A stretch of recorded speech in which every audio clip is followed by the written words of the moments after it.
Chapter 12. Bullwhip.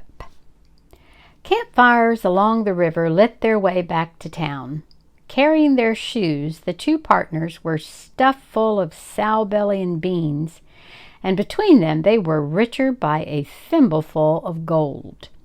Jack's feet ached from hours in the ice-cold mountain stream, but he was too elated to care. His face was dirty and his clothes were dirtier. Praiseworthy's white shirt was splattered with mud. His umbrella was in tatters. "First thing tomorrow," said the butler, "we'll purchase boots." "If we had a tent like Pitch Pine Billy," Jack said, "we wouldn't have to sleep in that old hotel. We could stay right on our claim." "We don't have a claim." "But we'll get one, won't we?" "Absolutely." "And a tent?" "Why not?" "And a mule?" "He said we'd need a mule or a burro to go prospecting." "A mountain canary for sure," said Praiseworthy. Jack tried to keep in step with his partner's long stride. "Pitch Pine Billy thinks you're my father." "I heard him." "I don't mind." Praiseworthy pulled at his ear. When he gets an idea fixed in his head, he refuses to have it removed. I tried often enough, but he meant no offense. "None at all," said Jack, looking up. He liked Praiseworthy. He liked him especially as they swung along together, both barefoot and one as mud-splattered as the other. Partners were the next best thing to being related, he thought. Better, maybe. A partner didn't take a hairbrush to you, even when you needed it. But there were times when he wished he had a father, hairbrush and all. They walked along, and from somewhere in the trees and shadows they could hear the wheeze of a miner's concertina. For days since the discovery of Aunt Arabella's picture in Praiseworthy's carpet bag, Jack had wondered about it. The moment had never seemed right to ask, but now the questions just tumbled out.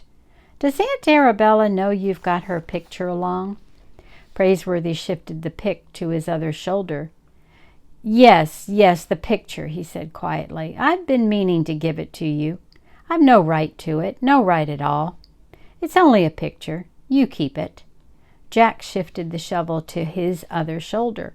"Why doesn't Aunt Arabella have a husband?" "What?" "I mean, she's beautiful, isn't she?" Praiseworthy seemed positively embarrassed. "Now see here, Master Jack." "Jamocha Jack. Constance says Aunt Arabella was in love once, but he died, and women like that never get over it. They just get to be old maids." "Miss Constance should be spanked," Praiseworthy replied shortly, and then he changed the subject. "First thing in the morning I must see about getting my gold pan mended." "I'll bet Aunt Arabella would marry you if you asked." Praiseworthy stopped as if struck, and then he began to laugh. "Now that is nonsense, Master Jack. Stuff and nonsense. A woman like Miss Arabella marries a gentleman, not a butler. It simply isn't done. I wouldn't permit such a thing, not for a moment. Why, your dear aunt would be laughed out of Boston. Now let's hear no more of these fancies of yours. Come along." They resumed their stride, and Jack said no more.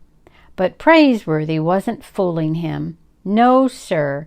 Praiseworthy hadn't carried off Aunt Arabella's picture.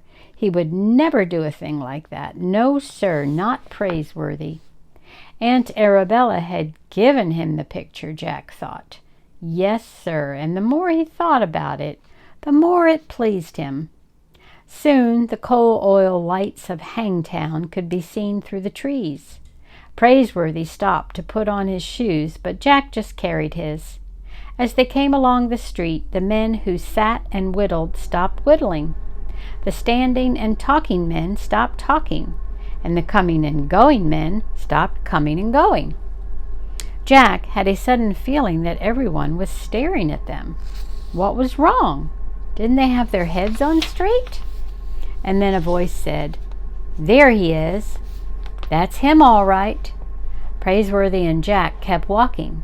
They passed the assay office and the Cheap John auction store and the general merchandise. A cold feeling was creeping along Jack's neck. "Maybe they're looking for somebody to hang," he whispered. "Unlikely at this time of night," said Praiseworthy. But he was concerned. The men seemed to be smiling, and in Hangtown, that might be a bad sign. When they reached the Empire Hotel, the porch loungers gazed at them in a kind of awe. A mutter of voices arose. "Knocked that outlaw 17 feet. Uphill, 19 feet, the way it was told to me. 19 feet and 11 inches. They measured it." Praiseworthy stopped in the doorway. He looked at Jack, who broke into a muddy smile as if they had been saved from the limb of a tree. And then the butler turned, peering at the whiskered faces grinning in the yellow light from the hotel. A miner shifted the lump of chewing tobacco in his mouth and said, "Stranger, you must have a fighting arm like the butt end of a bullwhip. Pleased to have you in our town." "Pleased to be here," Praiseworthy said, lowering the pick from his shoulder, "but not under false colors. Gentlemen, allow me to explain. Hey, Bullwhip, where are you and the young'un from?" "Boston, sir. Gentlemen, our good friend and traveling companion, Mr. Jonas T. Fletcher, appears to have spread a grossly exaggerated account of what happened. You see—" "Hold on. You calling him a liar?" "No, but—" "Well, did you knock that road agent uphill or not?" "Yes, but—" The miners began to chuckle, and chewing tobacco went squirting in all directions. They had taken an immediate fancy to Praiseworthy, and one by one they picked up the nickname.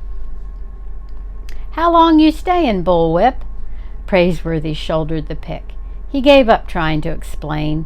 It seemed to him that every man in the diggings became hard of hearing when he wanted to, and he'd had enough of that for one day. If they preferred a tall tale to the facts, let them have it. "Bullwhip, you was there. Exactly how far was it?" Praiseworthy gave Jack a passing wink. "As long as the citizens of Hangtown were determined to hang a reputation on him, it might as well be the best. Gents," he said, "from where I was standing, it looked 23 feet at least." A miner swallowed his cud of tobacco. "Oh, be joyful," he uttered. "Come along, Jamoka Jack," said Praiseworthy, turning into the hotel. Jack felt a brand new smile reach across his face. "Yes, sir, Bullwhip," he said. "Until next time, love you."